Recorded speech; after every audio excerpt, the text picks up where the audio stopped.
have to really escalate the noise we make so that we'll be heard.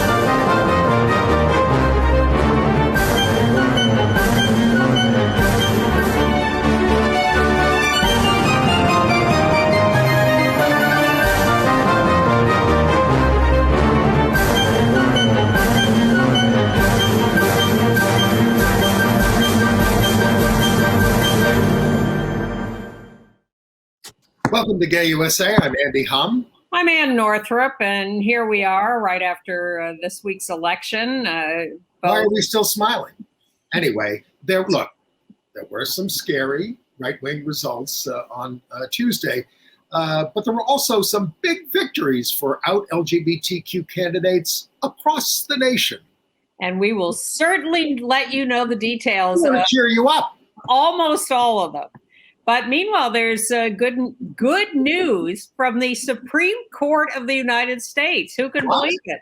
It is not interfering with the decision that a trans man can sue a Catholic hospital that denied him a hysterectomy. Okay. And the U.S. Senate confirmed the first out LGBTQ woman to serve on any federal circuit court. Yeah, it's excellent. Now, the real thing going on here are these reports from school and library wars over LGBTQ issues all over the country. We're going to talk specifically about Texas, Wyoming, Florida, Iowa, and Massachusetts. It is awful. And apparently a lot of that is in our future. Actor and civic activist Kal Penn comes out in his new memoir. And a trans security guard died protecting others in the Idaho mall shooting. Pioneering gay erotic filmmaker Wakefield Poole, director of Boys in the Sand, has died at 85. Italy blocked a bill that would have made violence against women and LGBTQ people a hate crime. And we'll report on anti-LGBTQ hate crimes in Tunisia and Bulgaria. It's a shocker on Dancing with the Stars this week. JoJo is in peril. It's a real cliffhanger, or it was at the time. And Broadway celebrates the life of legendary playwright Terrence McNally. That was the best show I've seen in 10 years. That celebration, I must say. I believe it. Not elections. That's something. I mean, we're recording on Wednesday afternoon, as we always do. So the election results are just in. Some of them are still dribbling in. We don't know, for instance, at this moment about the New Jersey governor's race, although it's looking a little better for the Democrat. Oh, it looks fine for Phil Murphy. Probably, yes. Fine. But look, my problem is with American people. I mean, We're like yo-yos. We're unhappy, so we're going to change. Now, the Democrats aren't giving us enough, so let's vote Republican, who don't do anything about anything. All right. I mean, this is, I'm trying to be rational, but it's not a rational process for people. It's an emotional process. Which is why I don't think it's about the Democrats are not giving us enough. Because it's patently obvious that the Democrats are doing what they can and are slowly working towards giving the American people a lot that they need and already have in under a year of the Biden administration. I think it's much more about the emotions of, as Youngkin ran on, taking our country back, taking our schools back. They can't control us. They're doing terrible things in these schools. That's much bigger issue than that's what they were talking about, and you can argue that it worked. But it's also, I'm unhappy. COVID is still going on. I can't get the groceries I want. Inflation, these kinds of things, which are mostly out of the hands of politicians. And of course, if we were still under Republican rule, the amount of death from COVID would be even greater. Anyway, so I think all that's true, and it's just scary across the board. But on the other hand, you have things like the new mayor of Boston, who is not only a woman of color but a progressive, And that's a huge victory. And Boston is not necessarily the most progressive place in the country. And Democrats, swept the elections in New York City and, completely swept them. And, Eric Adams, who was elected as mayor, is a former cop, is being billed as a law and order guy. But he keeps saying, I'm a progressive. I'm a progressive. I mean, the last campaign appearance he made before the election was at a gay bar. Well, you have certainly an overwhelming Democratic electorate in New York City, and the Republicans put up a clown against him. So it's not, if Bloomberg had been running again against Eric Adams, would Eric Adams have won? I don't know. Anyway, let's talk about who did win in our community. The first picture up there is a record number of out LGBTQ city council members. And let me just go clockwise from the white-haired lady on the upper left. That's Lynn Schulman. And then we have Crystal Hudson from Brooklyn. We have Kristen Richardson Jordan from Harlem. We have Eric Botcher, who's our neighbor there on the lower right. And then, how do you say this guy's name? Chai Ase? Chai Ase. Chai Ase, 23 years old from Brooklyn, total progressive. And then Tiffany Caban. Tiffany Caban is a far left candidate, and she won in Queens. She almost got elected DA in Queens last year. So, that's a great group of people, and they're going to be quite a force in the city council. And there were 5 LGBTQ people on the city council in New York. One of them, Richie Torres, went off to Congress, but everyone, all of the rest of them were term limited out. So we were facing no LGBTQ people on the city council, but all of these people ran and won. So now we have 6 brand new ones on the city council. Right. And that's quite a nice caucus out of 51 members. On the other hand, LGBTQ India Walton, who was the Democratic nominee for mayor in Democratic Buffalo, she was also a socialist, and the incumbent, who's been there forever, ran a write-in campaign and has apparently beaten her. She's LGBTQ? She's listed on the Victory Fund list. And they do only endorse, LGBT. That's the first I've heard of that. Okay.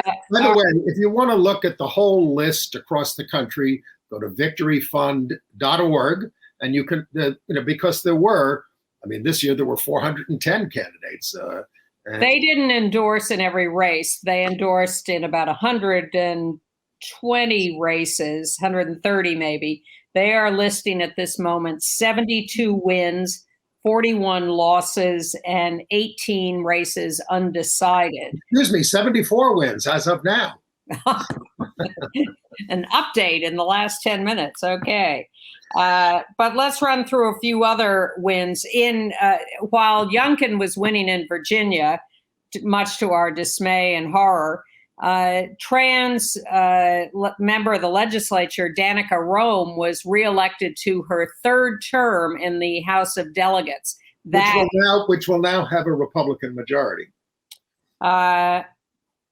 Will it? Yes. Okay. Yes, it will. The Senate has like a one-member Democratic majority, but one of those Democrats is anti-choice, so it's tough there. In Minnesota, out trans city council member in Minneapolis, Andrea Jenkins, was also reelected to her seat, but trans man Philippe Cunningham lost his race for reelection. And in Bozeman, Montana, on the city commission, Christopher Coburn was elected. He's the first out LGBTQ Black candidate elected in that state. In Detroit, the Detroit City Council gets its first out member, Gabriela Santiago Romero, originally from Mexico, and now the first LGBTQ member out of the Detroit City Council. And in Milford, Pennsylvania, our buddy Sean Strube, who's been on the show, a longtime AIDS activist, gay activist, he was reelected as mayor. In Cleveland, we have our first lesbian on the city council and a gay man reelected to the city council. Rebecca Moorer is the out lesbian on the city council in Cleveland. And in a suburb of Columbus, Ohio, trans man Dion Marley was elected to a local school board. More on school boards coming up ad nauseum. Think about running. You want to go? Well, that's how the Republicans have gained the strength they have over the years, is because they do run for school boards. They do cultivate candidates there. They do exercise a lot of power in local places and elections, and then they move up. And it is ridiculous for us to ignore things like school board elections. Right. In two non-binary candidates elected in Pennsylvania, Xander Orenstein was elected to the Allegheny County District Court. And in Massachusetts, Tu Nguyen was elected to the Worcester City Council. Can I give some of these Victory Fund statistics on LGBTQ candidates and how they're identifying and how it's changing? Be my guest. Because I think it's fascinating in terms of how our people are identifying. Okay. Differences from 2018 to 2021 in sexual orientation. There's been a 148% increase in those who identify as queer. Not crazy about the term, and I know a lot of our viewers aren't, but that is a big identification. 75% increase in those who identify as bisexual, a 7.3% decrease in those who identify as gay men, and a 19% decrease in those who identify as lesbians. And in terms of gender identity, 100% increase in the number of trans men, 260% increase in gender queer non-binary, and 15.5% increase in cisgender women and 5.4% cisgender men. And in terms of race and ethnicity, 36% are people of color among the candidates now versus 32% in 2019. And so, our community is changing in the way it identifies, and we're getting more diverse in terms of who we're putting up there for candidates. Evolving. Right. Now, moving on. Can we move on? Well, sure. To the Supreme Court. I listened to the arguments over the Texas abortion case. What concerns me is it looks like they're going to, not exactly strike it down, but they're not going to go along with this scheme of vigilantes doing this stuff. But they're gonna issue a decision maybe in the spring, by which time so many women are being denied their rights in Texas, and by which time they'll have heard the Mississippi case where they can strike down Roe v. Wade entirely. Well, I think prediction they will outlaw the Texas scheme to allow vigilante prosecution of people, but they will severely cut back Roe v. Wade and basically throw it back to a state-by-state decision. Well, of course, Kavanaugh in the abortion case about the scheme case was concerned that states might deny Second Amendment rights. And by the way, I listened to that case this morning. They're set to let anybody carry a gun in New York now. 43 states have restrictions. They don't want any restrictions. Other than maybe you can't bring it into a courthouse. And then Kagan was raising the issue of allowing suits against people who perform same-sex marriages. She raised that. So I think they're on to that, the ridiculousness of that scheme, but abortion rights remain in tremendous peril in this country. And everything's up for grabs, and that includes same-sex marriage. So, Bernie Frank said, "I don't think the court's going to do that." Please, but good news. The good news from the Supreme Court is that they took a look at this decision from California, where Evan Minton, a trans man, went to a Catholic hospital asking for a hysterectomy.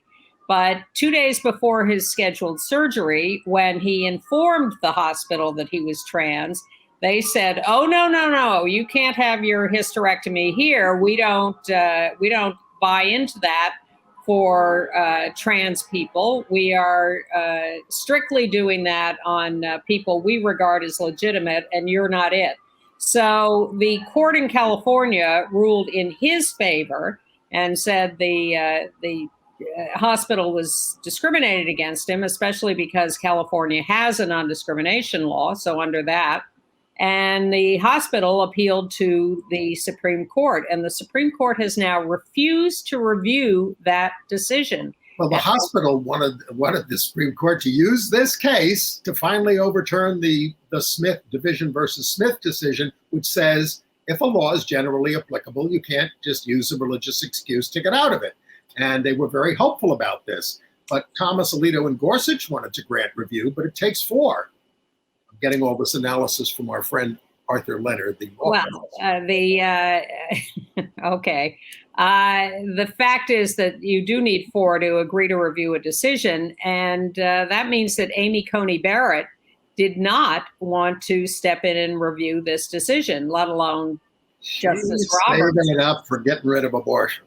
No Kavanaugh, no Barrett, no Roberts wanting to review this decision. They were happy to let it stand without review. I think that's a major victory for us. Some good news from our Department of Justice, worthy of the name again, at least some, and the Social Security Administration. They have dropped federal appeals against 2 class action suits brought by Lambda Legal Defense, seeking survivor benefits for people in same-sex relationships for surviving partners who had not met the requirement that the Social Security Administration says you got to be married for at least 9 months so you don't get benefits.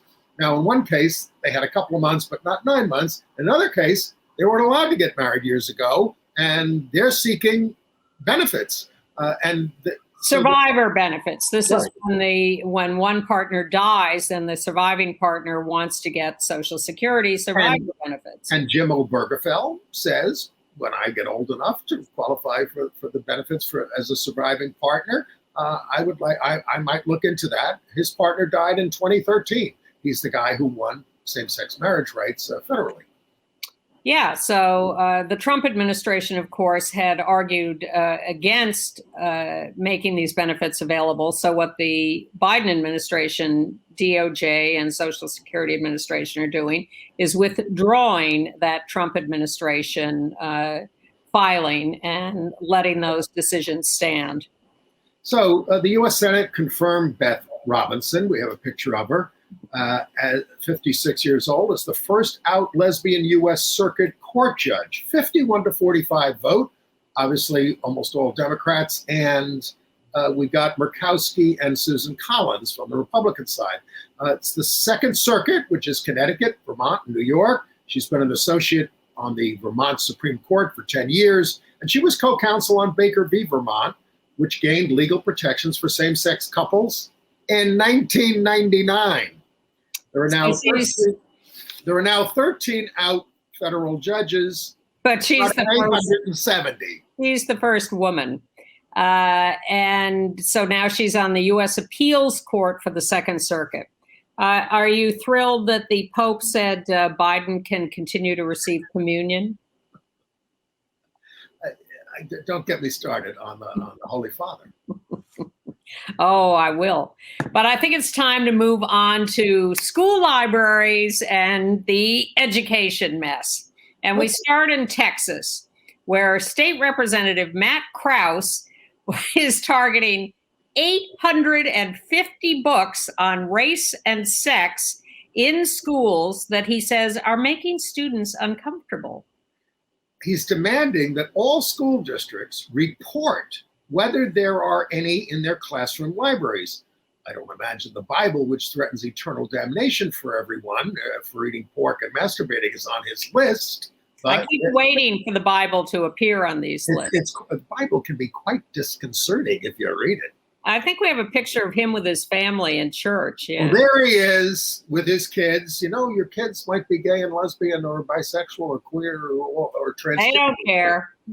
Well, sometimes it changes. Sometimes it changes people. Rob Portman changed a little bit on that. Anyway, among the titles he wants to ban, The Handmaid's Tale, V for Vendetta. I never read the book.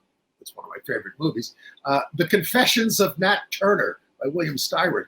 And of course, one on LGBTQ families. And another that shows how he wants to ban one that shows how the Nazis modeled their anti-Semitic policies on U.S. Jim Crow laws. He wants to ban people knowing about that. And others in the Texas legislature are demanding removal of LGBT books and books with Black themes or sexual themes from school libraries, and also want to enshrine citizens' rights to not acknowledge same-sex marriages because they still have an anti-same-sex marriage law on the books in Texas. Oh, and Governor Abbott, who faces a Republican primary next year, has accused the schools of stocking porn in their libraries. But he wrote to the Texas Association of School Boards to demand action, and they say they don't have any authority over the school districts. So the witch hunts continue across the land. Well, in Iowa, the school district in Waukee, Iowa, is going to review LGBT books after complaints from parents. And they just had a school board election there where there was a heavy right-wing contingent trying to get on the school board. They lost. So that's good news from Iowa for the moment. But and this guy, Vin Thaker, wants parents notified. He was one of the ones who lost. Yeah, but he still wants them brought before the board. He wants them to notify parents if they take out LGBTQ books. The library's already pulled a bunch of LGBTQ themed books from there. Yeah, they're reviewing them. But in Gillette, Wyoming, a prosecutor has decided not to charge librarians for having LGBT books. They wanted to prosecute the librarians, and the prosecutor said, no, I don't think I'll do that. I wouldn't have a case. One of them was This Book is Gay by Juno Dawson. The library voted to uphold a decision by library staff that moving that out of the teens section would be censorship. Now, kids, when you get a list of books that they're trying to ban, see if you can find information about these subjects on the internets. And also suggest that the Bible be included on that list. Yes. In Florida? Yeah, a couple of, fear-mongering, scare tactic lies. In Wilton Manors, Florida, the right wing is exploiting and lying about and fear-mongering the field trip of elementary school kids in their annual trip to lunch at a local restaurant, which they say is a gay bar. So there they are. We have a picture. There's the kids at Rosie's Bar and Grill on their annual field trip to learn more about the restaurant business. Yes. It's a gay-friendly place. One 9-year-old said, we ate, we had some fun. His mom said, they just got to have lunch. It makes them feel like big kids. The Florida Department of Education is investigating this. Well, because they got these complaints. The complaints cited things like the sort of double entendre menu that is offered to adults in the evening. They ordered off a kids menu that was written specifically for them. Well, they went in the daytime. They do this every year at the school. It's part of their whole range of field trips that teach the kids about various aspects of life. And this is a lesson on how restaurants operate. It became one of those Fox News or right-wing radio talk show things. And so Rosie's Bar and Grill had to call the police for protection. And the school board member who brought them is getting death threats. Well, who are these people, who are so moral that this is the way they want to solve issues by killing you? It's not that they're so moral. It's that they're liars and they're power-hungry people who will go to any lengths to win. And we see another example of it that played out in the Virginia election, where there was a claim by the right wing and all over Fox News that a girl had been raped in a high school bathroom by a trans trans girl. Well, in fact, she was sexually assaulted by a boy in a girl's bathroom. They had a relationship with, and he came in to attack her. Yes. And there's some evidence or statement that he may have been wearing a skirt, not because he is trans, but just because that's what he happened to be wearing that day. But the right wing has totally lied about this and turned this into a trans bathroom issue. And that was a big factor in the Virginia governor's race. It was all over Fox News for weeks, and it's all a complete lie. Right. And let's turn to Franklin, Massachusetts. At the school board meeting, an out gay student representative, Mackenzie Atwood, tried to address the rights and treatment of protected classes. She's a gay student herself. And here's what happened. We have videotape. Everyone is protected by the school, no matter what your race is, no matter what your gender is, no matter what your gender identity is, to be specific, and no matter what your sexuality is, religion, everyone is protected, and we know that because we're in the United States of America. Everyone is protected, though it's not, what is not clear about school environment is that though everyone is said to be protected, that is not followed through. So kids every single day, and being in theater, there's obviously that stereotype that everyone in theater is gay, and yeah, you can say that it's pretty true because a lot of us are gay, and it's somewhere where we can be comfortable, and that's a safe space. But when kids are coming to theater every single day telling me, oh, I got called a faggot in the hall today, or I got called a racial slur in the hall today, that's not something to, joke about, though it's become something that we're so numb to that it becomes a joke. So I think it's important to understand that, yes, everyone is protected at the school, but being someone who is Caucasian is not something that you're getting bullied about.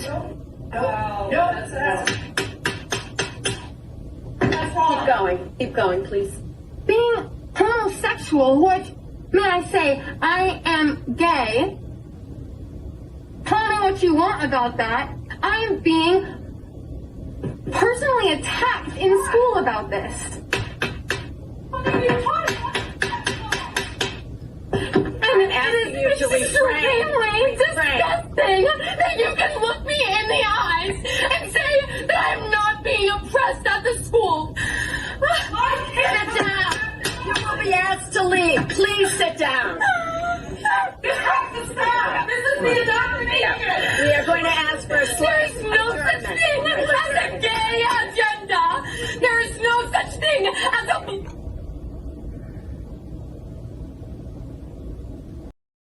I think they should ban adults from the meetings. This is the indoctrination. That's what a parent was yelling at this poor girl. Right. And the superintendent announced the disruption and sent a letter to parents about this appalling violation of the school's core values. But hey, you're the superintendent. Your core values need to be, let's train everybody about these issues so that we don't get this kind of ugliness directed at this young woman. Well, brava to her for her courage and her honesty. We see it week after week. These kids are so brave and so smart. And these parents, as you say, should be banned from most human interaction. They're just loathsome in their behavior. Speaking of loathsomeness, Franklin Graham is demanding that foreign nations refuse entry to Americans with gender neutral passports. How about banning Franklin Graham from these countries? And he assures us he is very loving towards LGBTQ people. I don't like that kind of love. Nothing against us at all. He's fine. All right. Let's go back to his statements. Now in better news. This weekend on Saturday, we'll see the official launching of the USNS Harvey Milk in San Diego. There's Harvey in his Navy uniform quite a few years ago, the late Harvey. And that is the ship, U.S. naval ship Harvey Milk, launching at 9 a.m. Pacific time in San Diego. You're all welcome to go down to the pier and watch the ceremony. No, you're not. It's not an open thing because of COVID. So you can live stream it at nassco.com. That's the General Dynamics website, and it'll take you to Facebook. I mean, you can watch it. It's going to be live streamed. This was a campaign led by gay activist Nicole Ramirez Murray, legendary San Diego activist. And we noted a little political note this week. New York Governor Kathy Hochul was celebrating her chief of staff, who's an out gay man, Jeff Lewis. And the story of how they met is kind of cute. They're from the same town, Hamburg, New York, upstate. And he was out in a snowstorm, a blizzard, demonstrating against the Iraq war. And she drove by and saw him and stopped and talked to him and ended up hiring him. And now he's her chief of staff.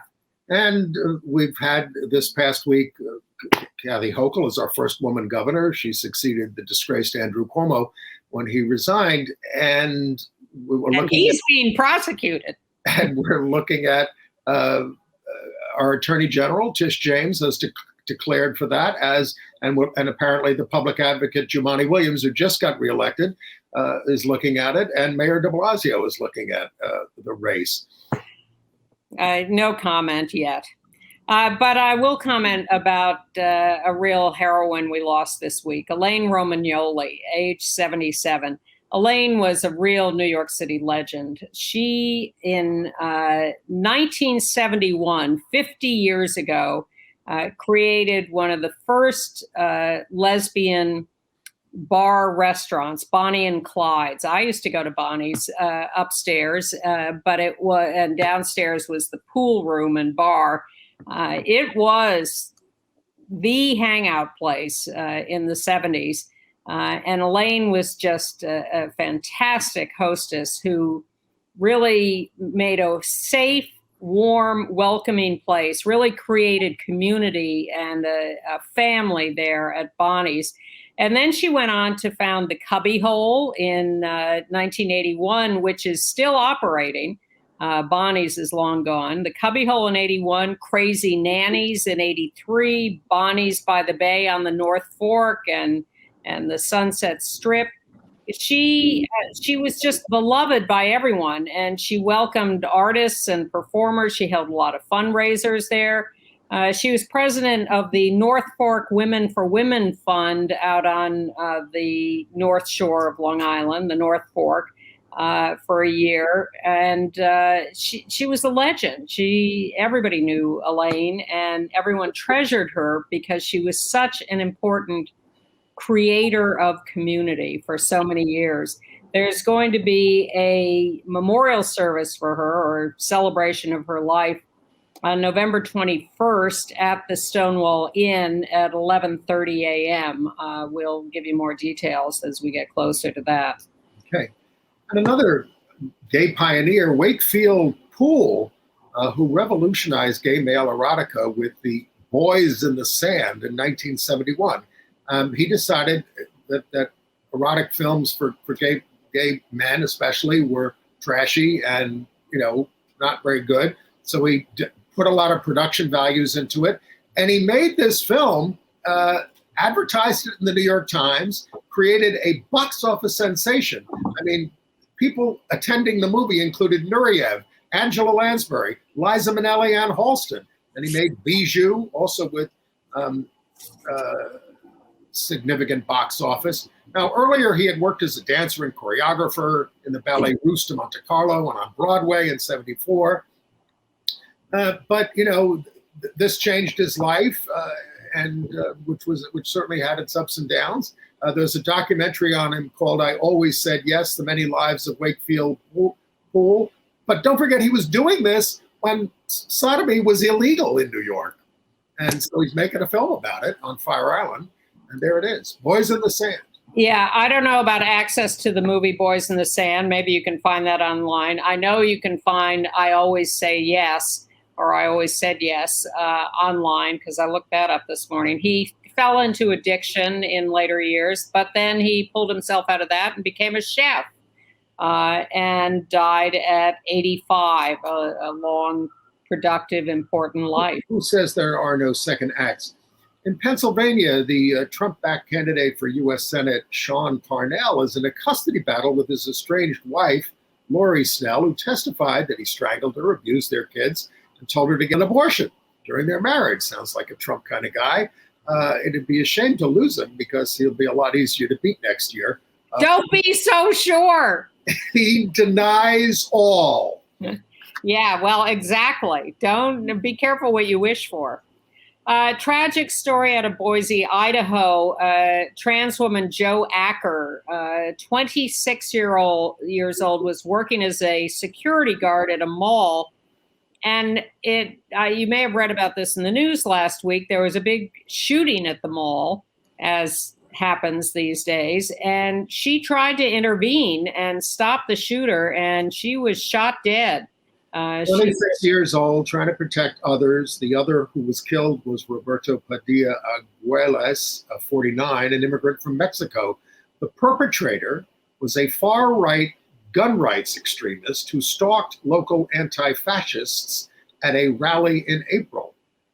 Joe had a 3-year-old daughter, Everray, and 5 sisters, as well as a stepbrother. Her family said she was a hero, the type of person that always wanted to help people. She was an Army veteran and went into doing security work. And in Banks, Oregon, trans woman Jessie Hart, 42, was killed. Body found on October 17th in the woods outside the small town, 26 miles west of Portland. Detectives suspect foul play and believe she died 2 weeks before being found. Hart had lost her job and home when she transitioned back in 2016. She had done an interview for a local paper there in Oregon, and that led to her being kicked out of the motel where she was living. Thank you, motel. She was living in her car with her teenage son.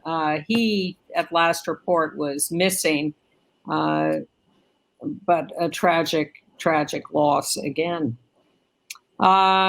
And a lighter, better story in Baltimore, Maryland. The Museum of Art got the John Waters art collection willed to it. And in return, John asked that they make some all-gender restrooms and name them after him. And he is at the dedication ceremony. Congratulations. So I'm sitting there watching CBS Sunday Morning, and Kal Penn, who I like, I know him from the movie Namesake, and of course he worked for the Obama White House. Well, there he is on the right there with his husband. Well, not husband yet. I think they're planning to get married, right? Yes, fiance. Fiance, Josh. We're only hearing Josh, and this is coming out in his memoir, which is called "You Can't Be Serious." And, he's 44 years old. He's engaged. He also says he discovered his sexual orientation late in life and that he almost didn't pursue Josh when Josh showed up for their first date with an 18-pack of Coors Light and switched the TV on to NASCAR, which they now watch every Sunday. And in other engagement news, I'm sorry, girls. Kristen Stewart, it makes me sad. Kristen Stewart on the left there is engaged to her girlfriend of several years, Dylan Meyer. She announced it rather casually. I don't know how firm these plans are, but Kristen and Dylan, who are posing there as if they were golfers, obviously a picture we couldn't resist. Kristen says she wants a chill wedding in Topanga where she wears jeans and a t-shirt that looks like a tuxedo. All of this is in the news because her movie where she plays Princess Diana is opening. This is Spencer, which got a lot of great reaction at Cannes. Oscar buzz. It's opening at the Village East movie theater this weekend in New York. Kristen is appearing in person Friday night to do a Q&A after one of the showings and then introduce the next one. Sold out. No Well, those two met 7 years ago on a movie set. And then they didn't see each other for 6 years, and then they reconnected, and all is well and happy.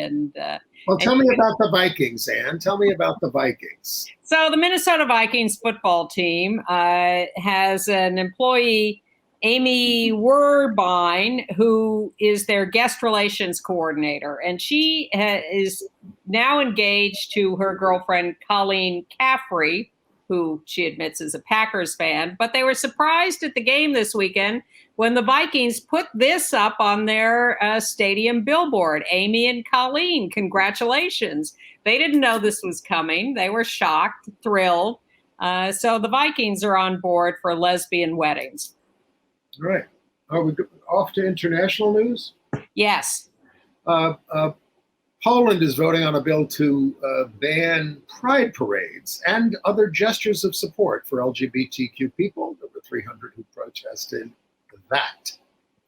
Yeah, that's not good news. And in other political news, in Italy, the Senate there has killed a bill to bar hate crimes and discrimination against LGBTQ people, women, the disabled. It had already been approved by the Chamber of Deputies, but the Senate has rejected it.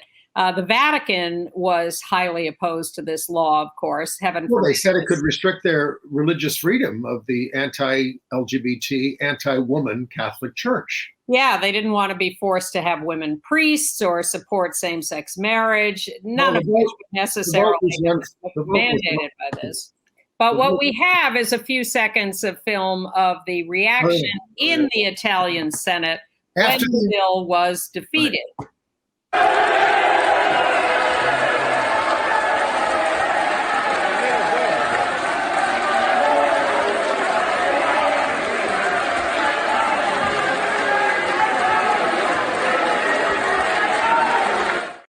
Come on. Horrible. It was a 154 to 131 vote, so I guess they were excited because they weren't sure they were going to win.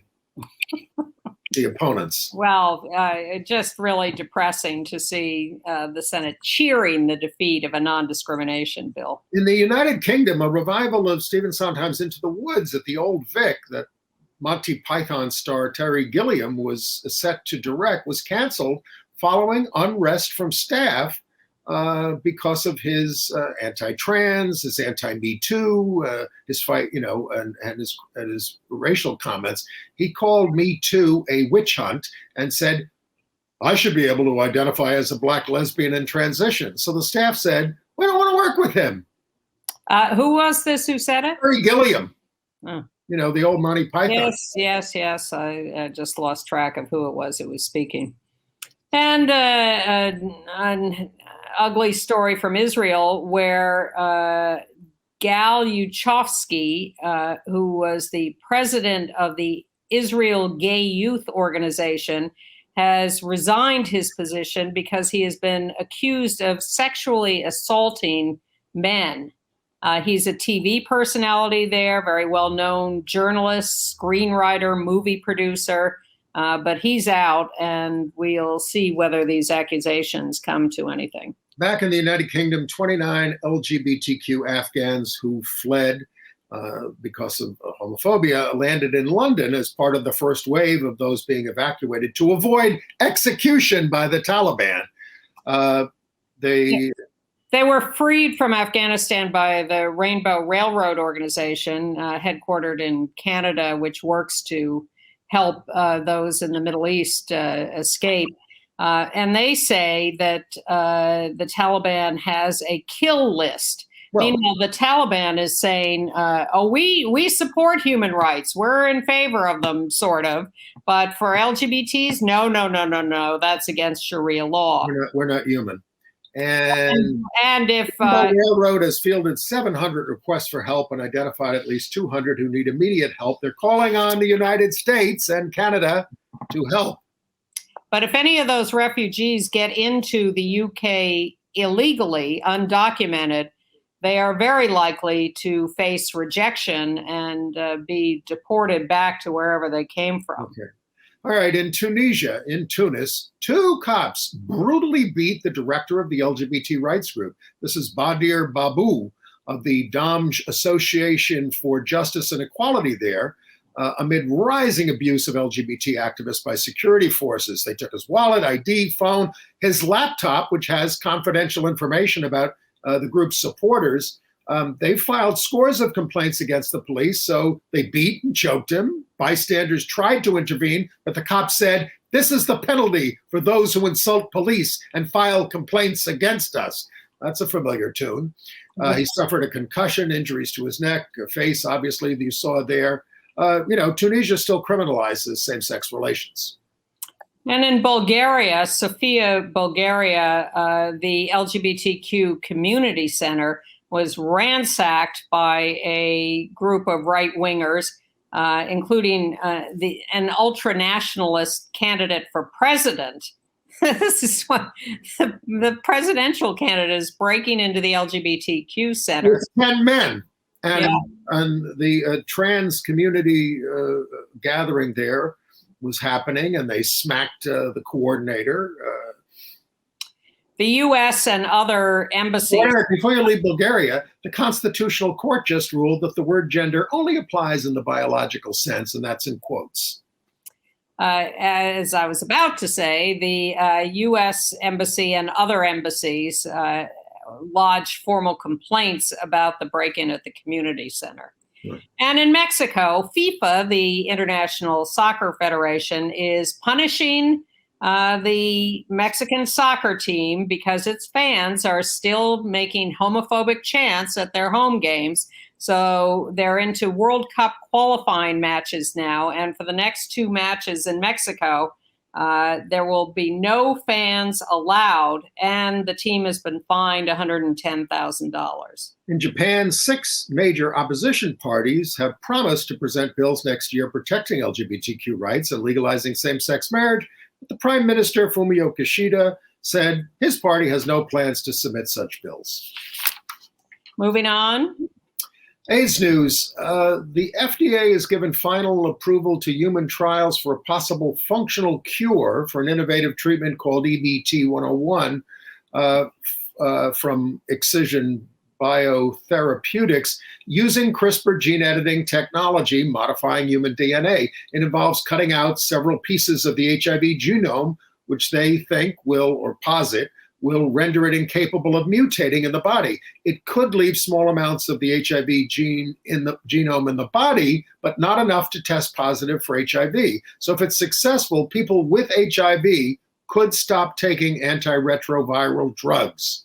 So in this trial, they're gonna try this, and then 6 months after this 1-dose experiment, they're gonna try taking people off their current meds to see if, in fact, the virus has stopped replicating. It's still a big problem. There are 37.7 million people living with HIV worldwide. Well, if a 1-dose treatment could stop replication of the virus, that would be a huge boon to those 37 million people. Well, let's get that COVID vaccine around the world too. That too, and Moderna is also currently testing a COVID-like vaccine, an mRNA vaccine against HIV. So we'll see how they get with that.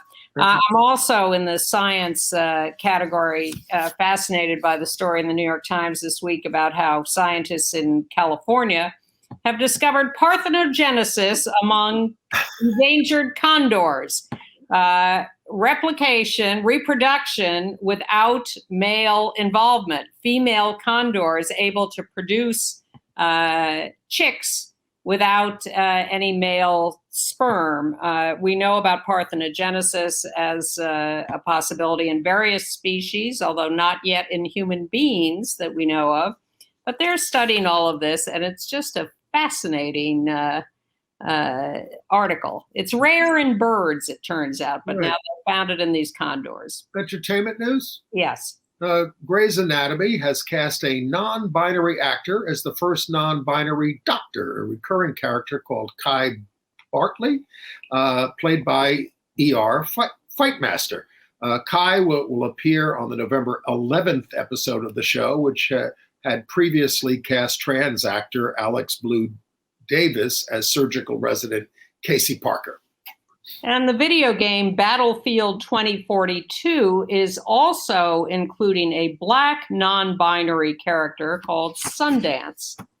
All right, I watched the Colin Kaepernick, Anna DuVernay Netflix series, trying to redeem themselves over there. Colin in Black and White. That's the young star, Jaden Michael, there with Colin. They're both in the show. So you have this coming of age story as a young athlete of young Colin. And then you have Colin giving, adult, real Colin, giving all this commentary, starting off with comparing the NFL draft and what do they call it, the combine, to a slave auction.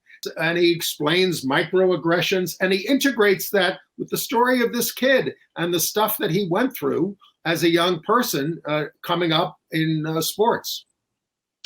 So I'd recommend it. Okay.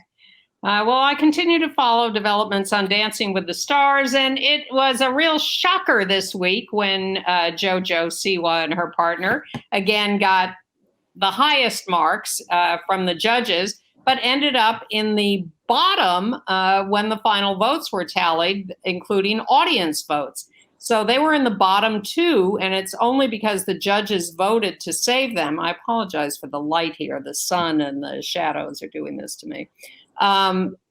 So they were saved, but the audience has turned on them. The audience is not voting for JoJo. So if you have any interest in this, and God knows I don't really, but if you want JoJo to go on succeeding on Dancing with the Stars, you're going to have to watch the show and vote for her. She was doing so well. She was doing brilliantly, and she's still doing brilliantly in her performances. But the flavor of the week changes, and I think others are picking up audience popularity. But she has a new dance show coming up on Peacock later this month, so JoJo's doing okay. So a lot of you know Josh O'Connor, the actor from The Crown. He played gay the first time we saw him in the movie God's Own Country. And he's going to do gay again in a World War I era drama called The History of Sound with Paul Mescal about two men who set out to record the lives, voices, and music of their USA countrymen. So not only is he taking a gay role, but he's taking an American role. And they fall madly in love. It's based on a short story by Ben Shattuck, directed by Oliver Paramus, who did the gay drama Muffy earlier this year. Now you're going to have to wait till for a year or two for that to show up because they're not starting filming till next summer. But coming up immediately on Amazon Prime on November 12th, Mayor Pete, the documentary about Pete Buttigieg's run for president. At first, I thought this would be pretty standard and predictable, but people who've seen it say it's actually more interesting than that. So that's November 12th on Amazon Prime. And there's one you can see right now from the LA Times. They premiered their Oscar, they're calling this an Oscar contender, The Beauty President, about LGBTQ Black drag queen presidential candidate Joan Jett Black in 1992.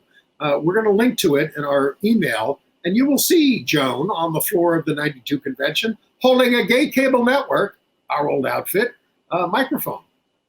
Yeah, I remember Joan very vividly. She was a great activist. Also, coming up in a few days, next week on November 17th, season 2, Tiger King 2 on Netflix. The further adventures of Joe Exotic, still in jail, and his, I don't want to say friends, but Carol Baskin, who he is accused of trying to kill, and others. Universal, meanwhile, is proceeding with filming it as a scripted series with John Cameron Mitchell as Joe Exotic and Kate McKinnon as Carol. That should be interesting. So, when was it? Monday. I went to the celebration of the life of Terrence McNally. He died 18 months ago. He was at 81. He died of COVID. and they couldn't do the gathering of of us until now because of COVID. So they did it in the Broadway house. It was packed, and this was the best show I've seen in years. I mean, the people who got up and spoke about him. It was inspiring. It was funny. I'm writing about it for the Gay City News, so I'll send along the article. But, he really loved actors. He loved his partners, 2 of whom died of AIDS. And Tom Curtahy, of course, his final partner for the last 20 years. He nurtured young people, and he made the careers of Nathan Lane and Audra McDonald and Joe Mantello and Christine Baranski. And when they got up to talk about him, they had trouble maintaining their composure, even though they said wonderful things. We're really going to, the whole world is going to miss Terrence McNally. And he was such a nice guy. He was completely down to earth. He wasn't pretentious. He wasn't, above it all. And he was just a great guy to run into and talk to. And I'm glad they did a huge tribute to him. Sorry I missed it. Was it recorded? There was a camera there, and I would be devastated if it's not going to be shown online. It should be available to everybody. It really should be. Well, if you hear anything about that, you can put a link in our show notes whenever, and be sure to alert me. I will. Okay. The trans employees at Netflix have filed a complaint with the National Labor Relations Board for being fired and suspended in retaliation for their complaints against Dave Chappelle. They are not going quietly on this. What do we think? Did we talk about this controversy over the Webb telescope? I don't think so. Well, NASA has named this telescope for this guy.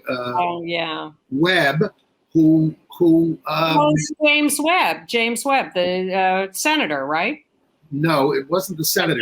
James Webb. He was a guy, a NASA leader, but apparently he worked for the government during the Lavender Scare. So Dan Savage is saying, why are we naming a thing after him? Now, he didn't play a central role in the Lavender Scare, but a lot of the scientists who want to make a statement for gay rights are saying, don't change the name of this telescope. Of course, you might bring up the fact that Franklin D. Roosevelt did a gay purge back in the 19-teens when he was Assistant Secretary of the Navy in Newport. And let's go back to the racism of Woodrow Wilson. Well, we got rid of him, didn't we? And the Wilson School. Yeah, but I think there's more we could reveal about him. At any rate, we're down to our last 10 seconds. So that's our action-packed show for this week. And we're wrung out, but we'll be back next week. We're resting up.